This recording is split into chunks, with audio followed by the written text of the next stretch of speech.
حاکم اور ظالم نظام کے خلاف جب حسینی جرأت رکھنے والے اس رہنما نے قیام کیا تو ان کے باوفا ساتھیوں نے ان کے دادا کے ساتھ کی جانے والی دغا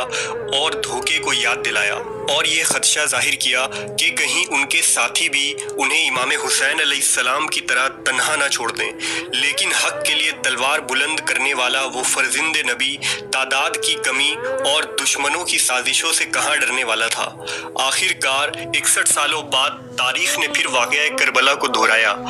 اور آل محمد نے حق کی اشاعت کے لیے پھر اپنے لہو کی قربانی پیش کی۔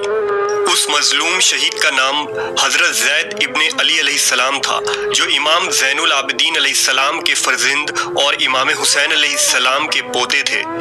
جن کے خروج کے متعلق اہل سنت کے امام ابو حنیفہ رحمۃ اللہ علیہ نے فرمایا تھا